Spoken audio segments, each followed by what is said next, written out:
So while we're talking about those sort of beginnings of language and that interaction, that turn taking, that sort of collaboration between parent and child, I've got 1 minute video to show, which is, I think, some really, well, the best practice, and it involves a dad. So we're including, we're including dads in this as well. And I'm just hoping this will work.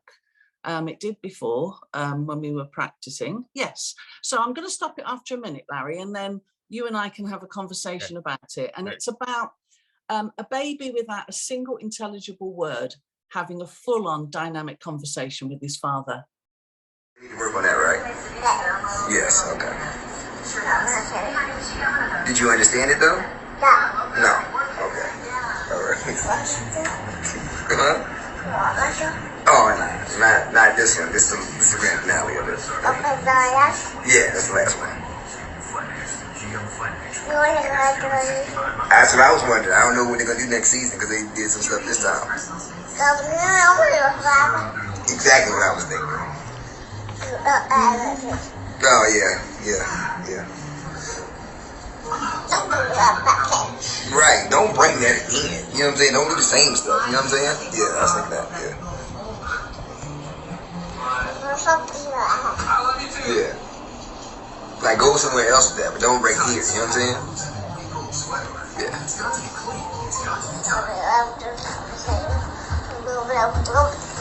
what I said. And then it was like, you know what I'm saying? And I was like, what in the world? But don't do it here. You know what I'm saying? Yeah.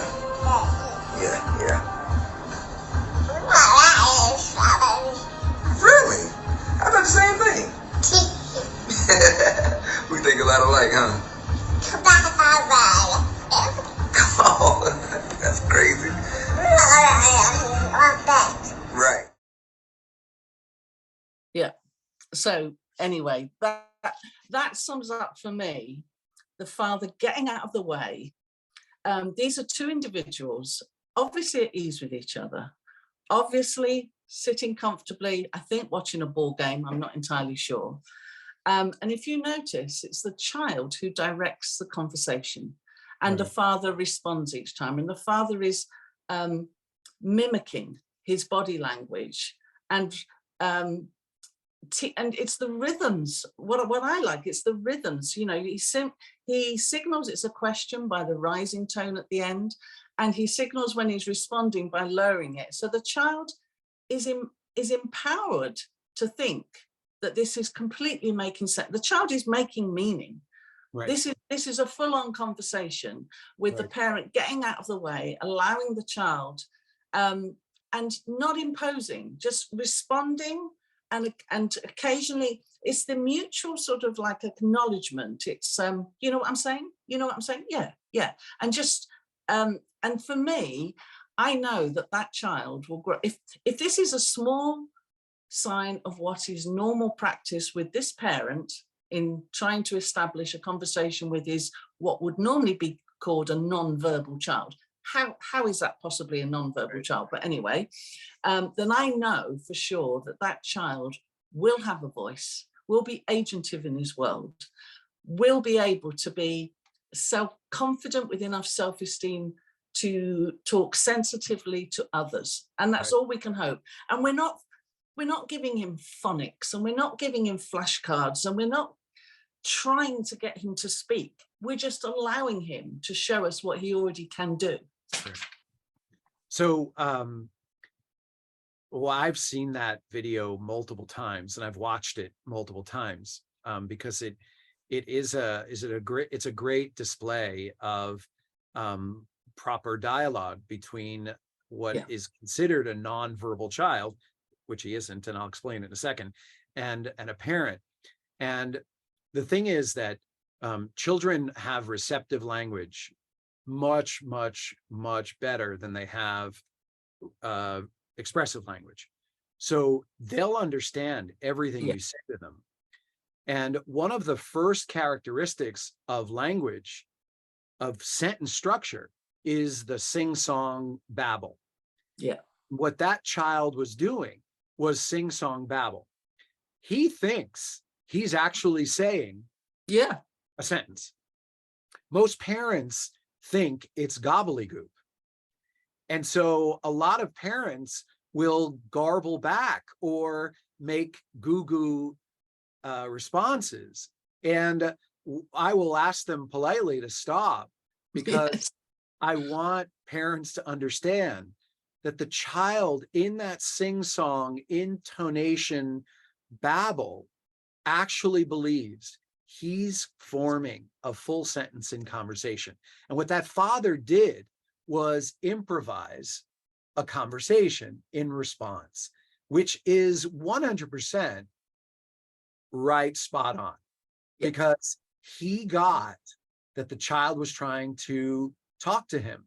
And he didn't say it this way, or do it this way, or you need to do this. He didn't do any of that. No, He no. just said, Yeah, yeah, sure, you know, okay. And yeah. And a child has to, from me, and it kind of goes wrong sometimes when we think, we live in a literate society. Yes, they can speak, but now they need to decode. So we need to do something different. right. We do not need to do anything different. Children learn to speak in the company of loved ones and adults. Children learn to read in the company of authors.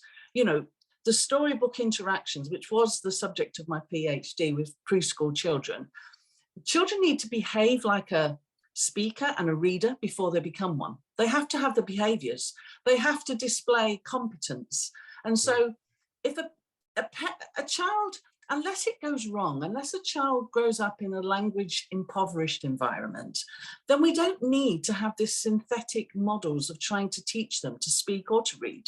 We just allow them to unfold in the company of that. So a parent and a child, if they learn to turn the pages, they're learning that there's meaning on those pages. Right. If they learn to point, they're learning visual literacy. They're learning that the pictures give them some meaning.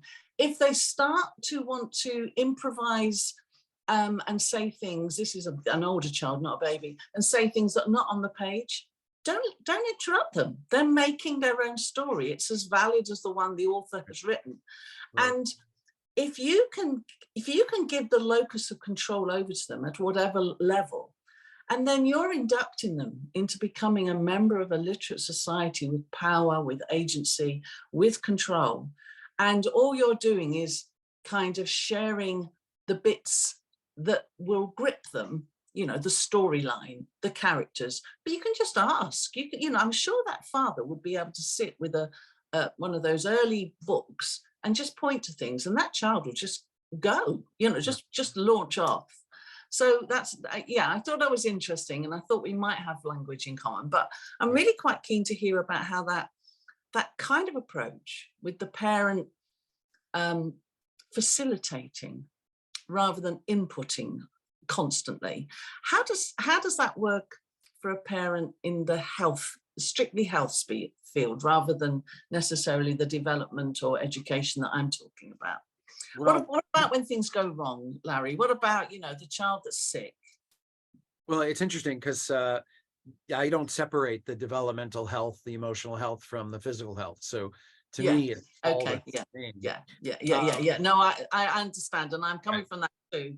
But I'm aware that you're very interesting on how to deal with a sick child, so I'm kind of moving you there. So one of the important paradigm shifts that I think is necessary to start working through is the idea that in the old world that we come from, every time a child gets sick, it equals infection. I mean, that is the underpinning of all discussions, all relational dynamics between parent to parent, parent to family member, and parent to medical provider. My child is sick, he or she has an infection, needs medical treatment. And we have gone away from understanding that children may not be sick from infections at all. And actually, their reasons for getting sick may have little to do with microorganisms and a lot to do with the strength of their body. And what I mean by that is, you know, you'll hear parents say, well, my child is weak, so therefore got sick. And I actually look at it the other way. Mm. I said, the reason your child gets sick is because your child is strong, because your child is able to muster the energy and the oomph to clean his or her body out, which then goes to the question, well, if it's not an infection, what is the reason children might get sick? And it's actually very simple, but it's a very hard concept because we're so focused on germs. And the concept is that children get sick because their bodies have reached a threshold of accumulation or sensitivity to a load of toxins, wastes, impurities, or inflammation. And every single moment of every single day, we are putting some degree of pure material, but some degree of waste, toxins, impurities, and inflammation into their bodies. And because our bodies are healthy, we get rid of them. We exhale, we poop, we pee, we sweat, we smell, we sleep, we rest, we produce mucus, and the body just cleans itself out. And so the reason bodies get sick is because the load or sensitization to material that's coming in has surpassed the body's threshold by which it can just normally get rid of those wastes, those toxins, those inflammation, those impurities. And so when the threshold is surpassed, the body has to get sick. And so instead of exhaling, the body will cough. Instead of just having a bowel movement, the body might vomit or have diarrhea. Instead of just urinating 5 times a day, the body might urinate 8 times a day. Instead of just removing waste through the skin in odor, it'll now maybe a rash, or maybe it'll be sweating. And instead of just moving around through the nervous system, the body might sleep more, rest more, and just need that quiet. And those are all signs that the body has had to deal with an elevated amount of stress. And so the actual onset of the illness is the solution to the stress. It's the solution to the problem. And it's not the problem. So it's Right. interesting. I sometimes use the analogy of ecdysis, a snake that sheds its skin. Just before it sheds its skin, it must feel terribly constricted and be in a lot of discomfort.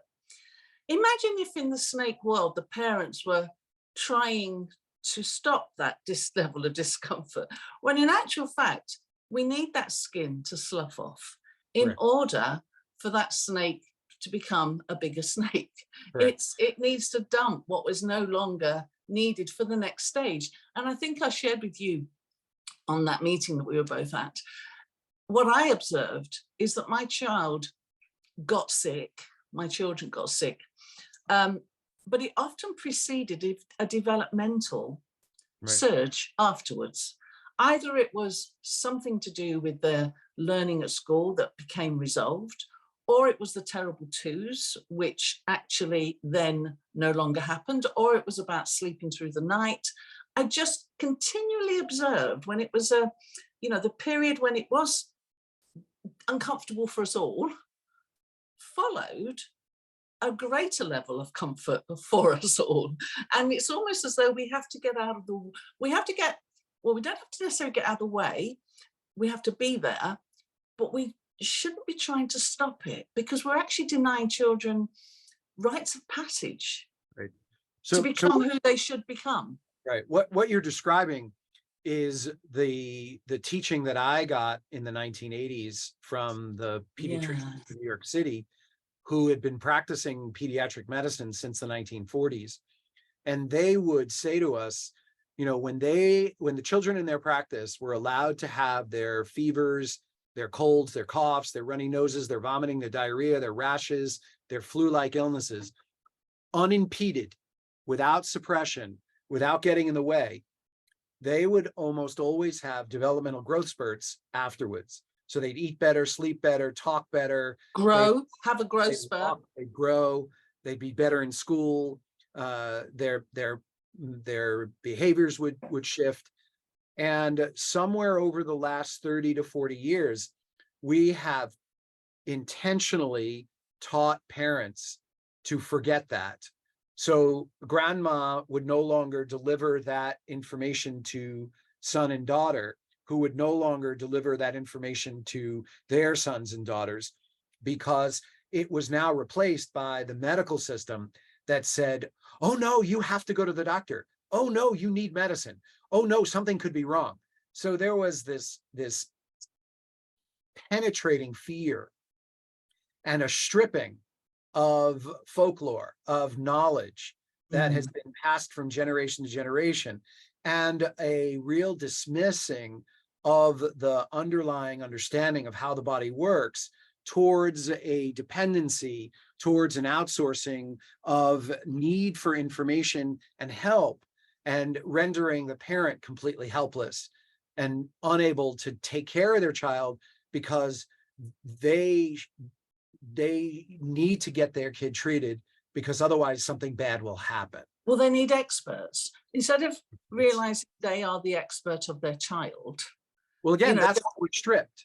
They've outsourced it to an expert who doesn't know their child. But yeah, and it's interesting because I similarly come from working on my doctorate with preschool children and their parents, and saying, you don't then hand them over to school and say, what do I need to do to help you teach them to read? You need to say to the school, this is what I've been doing with my child, and this is what you now need to do to ensure that child has a seamless transition. My child shouldn't be fitting into this method. You should be fitting into what has happened in the home or whatever. So it's interesting, that whole role of experts. I strongly think we're going to run out of time, Larry. And what I was going to suggest is that we have another conversation and another agenda, because I don't think we've exhausted what we could talk about, which will help parents currently and parents of the future, because I think this knowledge mustn't be memory hold. We need to keep that legacy alive, really, don't we? And the other thing I suppose I want to say is, I want to say what you said at the beginning about COVID times, what feel like biblical proportions. It's an awesome time to be a human adult. It's an awesome time. I know that some people have suffered. I know that some people have become very scared and anxious. And I know that there's, been all sorts of things that people have had to cope with. But I can't help thinking we're here because this is an opportunity to change and transform. And we have that wonderful opportunity to shift the paradigm again back in favor of raising children so that they're allowed to be the best persons that they already are.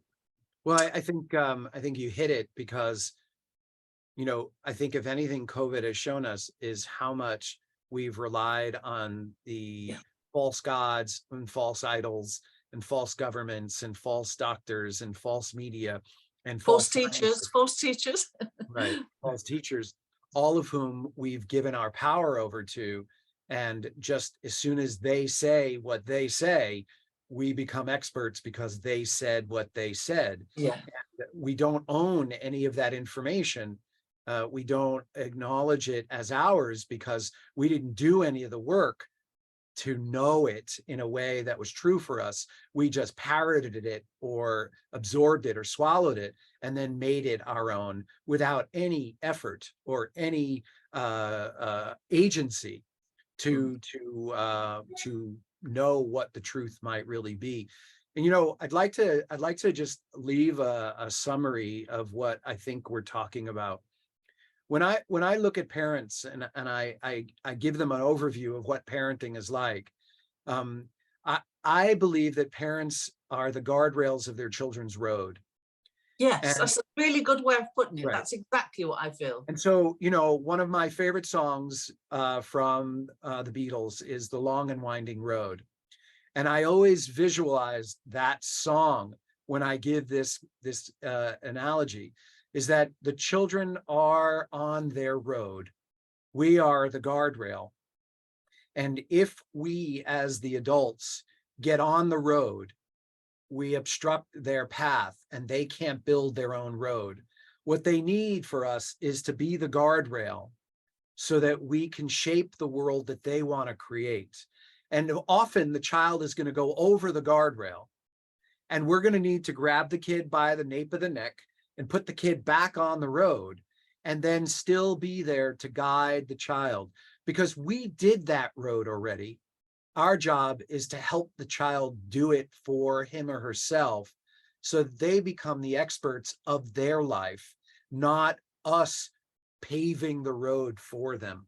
And I think that's what the fork in the road is for many of us in the world, about how we've gotten so involved in the intricacies of our children's growth and development that we step back and realize that they didn't do anything to grow and develop, because we were on the road for too many years and didn't give them the chance to figure it out, pave it themselves, come to their own understanding, and have their own experiences. We just kept dumping on the road, and we missed our role to ignite them, to inspire them, to empower them, to nurture and support their road, because eventually we're not going to be around. So they're going to have a way of figuring it out. And they're not going to figure it out if we're on the road doing it with them and for them. But if we guide them as the guide rail through that long and winding road, we're going to have self-sufficient, we're going to have non-anxious, we're going to have critically thinking, we're going to have confident young adults who could then go into the world and do the same for others and their kids. And who question, because we've all needed to question, haven't we? And I've observed in education how critical thinking has been stripped out of the curriculum. I couldn't have said it better, so I'm not even going to try. I'm going to give you that last summary. I'll stop recording, but don't go away.